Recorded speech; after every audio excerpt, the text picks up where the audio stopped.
Welcome to part 1, noticing getting to know the children in our settings. These are the aims of our course. It's very much about how we identify children and notice that one slide does not fit all.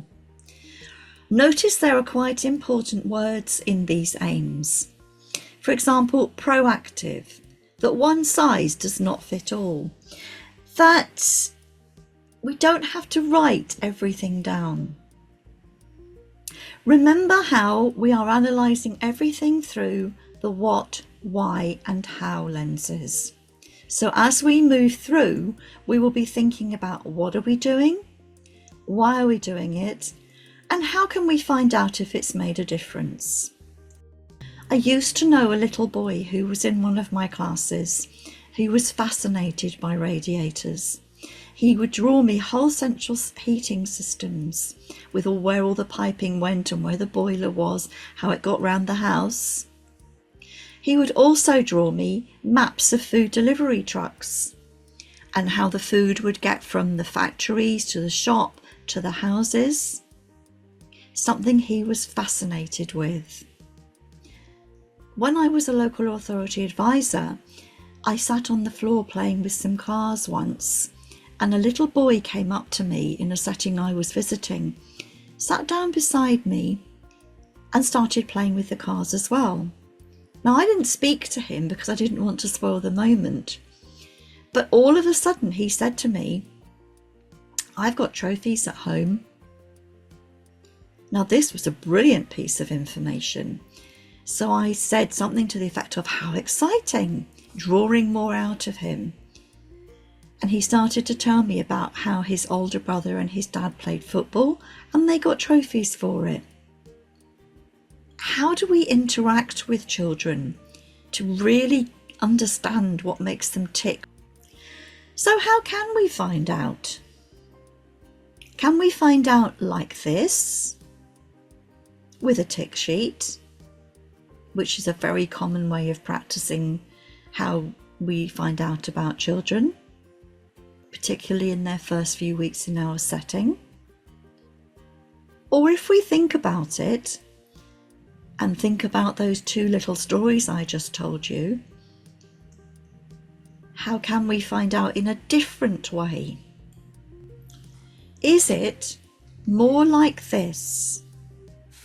Being alongside the child, finding out what makes them tick, showing them family photographs in a book so they know that their family still exists and they haven't disappeared on the first day when they're left at a setting. Ask these questions. Notice the what, why, how formula again. Always remember to use your assessment document that you already have, which reflects this style of practice. How do we get to know who each child is? Well, we've already started to think about having those interactions and those conversations, that narrative, if you like, that talking about, that finding out about. How can we do this? Be considerate, relate learning to the children's interests, be playful and laugh. Let the children see you laughing, enjoy a joke together. An important part of the how, of course, is the assessment arrangements that you have in Wales. And here is an extract from them that is really important. Notice the words that I have highlighted. Every child is unique. Holistic development, pedagogical practice, that means our informed practice, how we see early years work as starting from the child and starting with the child. A vital part of the how, of course, is keeping an open mind. Keep an open mind and use everything you know about the unique children. And I actually think this photograph sums it up beautifully. Those children are loving every minute of their time in that setting, and the staff there have a very open mind, and their practice demonstrates relaxed attitudes, and the children are comfortable. So how do we demonstrate that we value what we notice? It's one thing to have these important interactions and maybe record a bit of narrative that you've noticed what a child's interested in, what excites them. But how does that child know that we've understood them? How does that child know that we're going to use what we've understood to feed into how we work with them? Well, again, I've taken a piece that directly relates to your documents in Wales. By creating a space that actively demonstrates that we've been listening to the children, they will know that we get them, that we understand them, that we've shown we've noticed something. It's important that we recognise each child and their interests and their understanding and what makes them feel safe. And we show them that we notice, that we've understood what makes them tick, what makes them feel safe, what makes them happy, by taking a mental note. Notice mental note. We don't have to write everything down, but we take stock. We don't assume anything, we notice stuff. These 3 pictures demonstrate things that have happened to me in my career. You may very well see that Teddy Edward in that photograph is sitting behind me as we speak. Teddy Edward was kind of a security blanket, but also a member of our classroom environment through many years of teaching reception class children. He was there for the children treated him as a friend.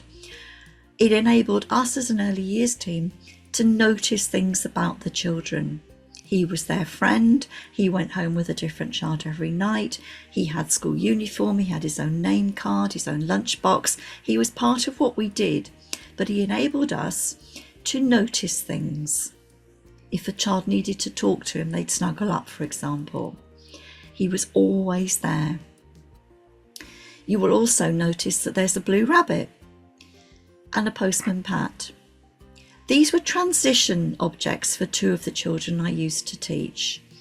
Andrew used to bring Blue Bun Bun every day, and Sam used to bring Postman Pat. They'd come in every day. A transition object is something that the children bring from home as a security blanket, if you like. Teddy Edward was our classroom security blanket, who was there every day. The 2 other soft toys were ones that the children brought in and out.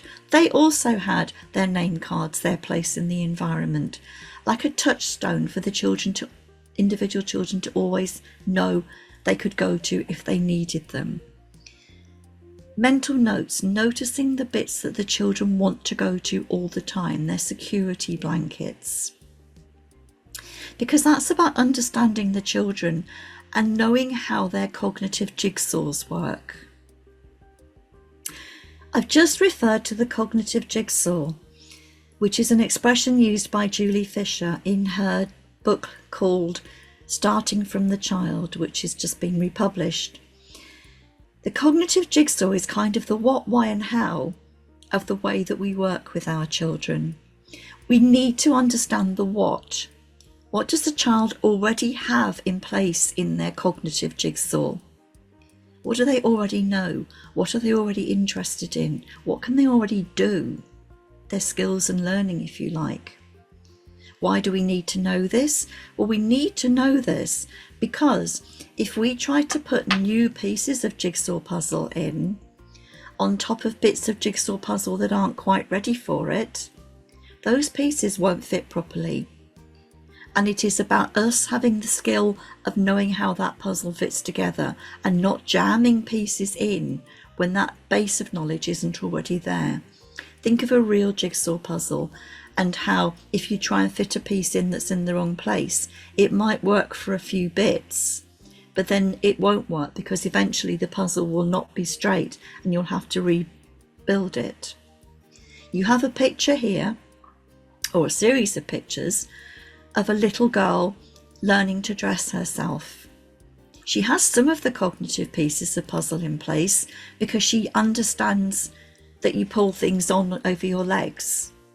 But actually she's putting a jumper on as trousers. But her resilience and her perseverance and her tenacity here are fabulous. And if you look through the series of 9 slides, you will see that she understands a bit about how you dress yourself. And at the end, she succeeds and she stands up and has a real ta-da moment. But some of the bits of puzzle aren't quite in place yet, and she's working through it. The skill of her mum, who took these slides for me, were demonstrated in that she didn't jump in and make it right by saying, I'll do it for you. She stood back and took the pictures and let it happen. So the cognitive jigsaw. What is the cognitive jigsaw? Well, it's not about completing a puzzle by adding the last piece, because children are not complete.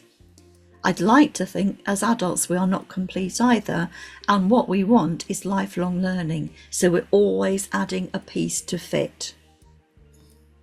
But we cannot add those pieces to fit unless we know the pieces that went before. This slide for you to read through is a quote from Loris Malaguzzi, who many of you may have heard of through finding out about the Reggio Emilia approach in Italy. It's well worth reading this to challenge your assumptions. Far too often these days, unfortunately, we are encouraged to think of the child from social media as a model that we see in so many preformed curricular documents. Use this how piece of writing to think about how you work with the children in your setting. As we move towards the end of session 1 of your virtual training course, I've got 2 slides for you to reflect upon. This first slide is a diagram. Notice how all of the lines lead back to and from the unique child. Nothing can happen in your environments with your practice and pedagogy until you understand the unique child. You are those knowledgeable adults, and as we move through these 6 sessions, you'll be reflecting more and more on your developmentally informed practice and provision. So we return to the 5 filters, which, as you know, we went through in the introductory session. If you want to revise what they mean, then watch the introductory session now. Because this part now leads into, having viewed a lot of things in session 1, you're going to do a review. You're going to think about a case study. That's the do. When you've read the case study, you're going to get some reflective questions. What would you do? And then you're going to get some putting learning into practice questions or things to do. The how, if you like. So to end the session, please read the case study, review your thinking, and then use the questions at the end to reflect on what you've done. And then you will have been through the process of view, review, and do. Take some time with this case study. Maybe do it as a team, maybe do it on your own. Read it through, think about it, maybe highlight some words. 1 or 2 are already highlighted for you to get you thinking. But above all, take time to look at it and discuss it if you can, to find out really what's going on here and reflect whether it happens in your setting.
Here are the reflective questions. What would you do?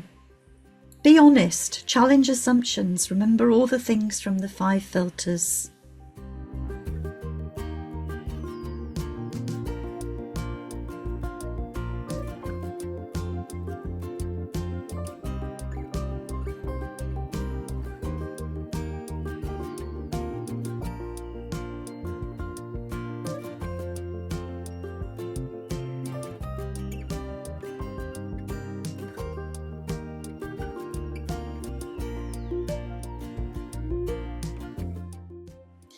Finally, your last how question, if you like.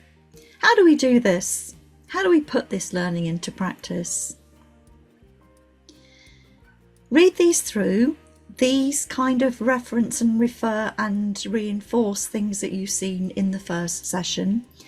I particularly want to emphasise, remember that observations do not have to be written down.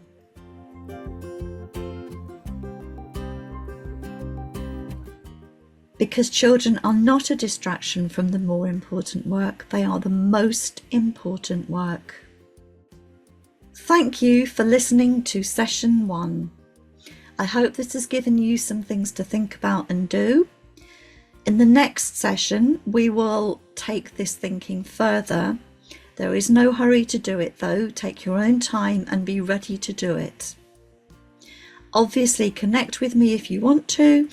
Thank you. I'll see you in session 2.